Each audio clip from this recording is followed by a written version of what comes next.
I would say that pastors already are activists, as is everybody else, that there really is not a choice between being active or not being active. We are all having an effect on the world by the choices we make daily, one way or another. That is to say, I don't think there's any neutral space or any passive space.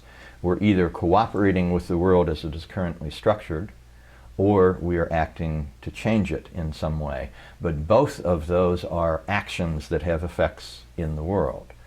And so I don't particularly think that there is such a thing as activism that only some people engage in.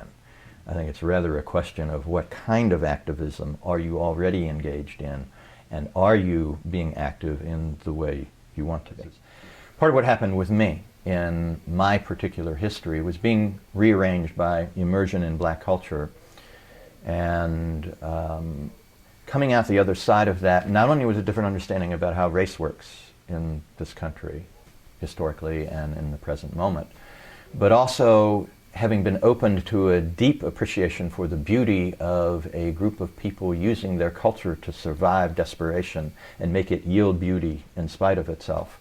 And for me, that ultimately came out in terms of spoken word poetry.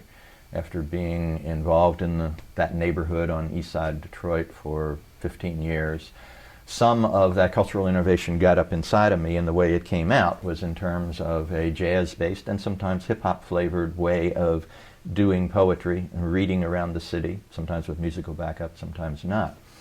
And then also opened me up academically to begin to explore popular culture innovation and creation in relationship to spirituality, and hip-hop in particular. So I've written fairly extensively about hip-hop culture, and particularly the musicality of it, rather than the lyrics. Not so much what is said, but what is happening in bodies that are animated by a particular beat, and what that has to do with spirituality, which I would say is everything.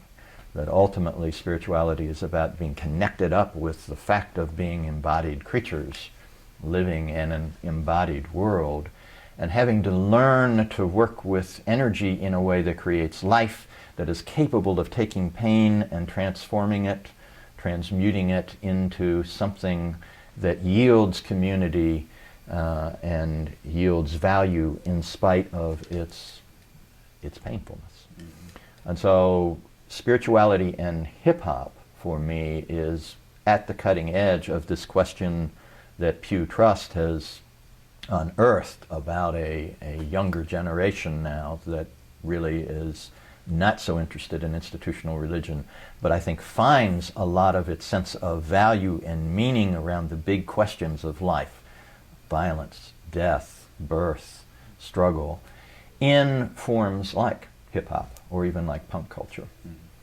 And so I think that's one of the places religion and institutional church and seminaries need to go.